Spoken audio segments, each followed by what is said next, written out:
Kumusta na kayo? Aking mga anak na pinagpala ng Diyos.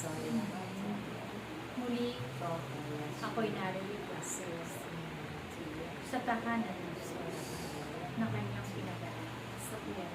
Muli tayo ay magkikita sa araw nito sapagkat ang Diyos ang nais niya sa bawat isa sa inyo. Naway makadaupang sa araw.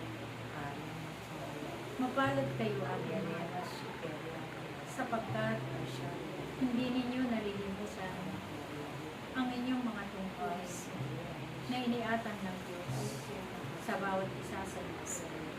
Naway patuloy kayong sumunod sa kanyang kalooban. Manalig at manampalataya sa kanya na kailanman naway hindi matitinag ang inyong pananampalataya sa kanya.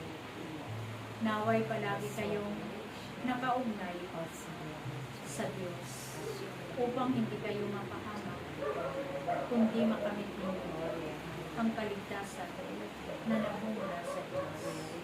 Kaya palagi ninyong tandaan kung anuman ang nararanasan yung kahirapan sa inyong mga buhay.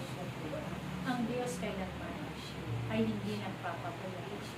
Patuloy niyang nakikita ang bawat isa sa inyo.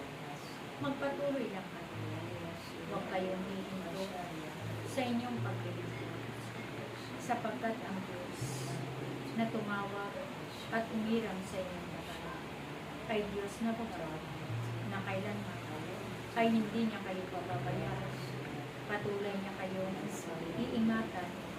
Patuloy niya kayo sasamahan sa pakikibakan ninyo sa mga pagsubok sa inyong mga buhay. Kaya aking mama, magpatuloy lang kayo hanggang bukas ng Diyos. Patuloy na huwag kayong lalayo sa piling ng Diyos sapagkat kailanman ay wala kayong magagawa. Ngunit ang Diyos na humirang sa inyong lahat ay may magagawa sa inyong mga buhay. Higit sa inyong mga mahal sa buhay ay may magagawa ang Diyos upang sila'y pagpalaan. Salamat sa inyong paglingkod. Salamat sa pagsunod sa kalooban ng Diyos.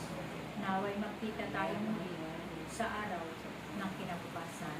Salamat sa inyo. Praise.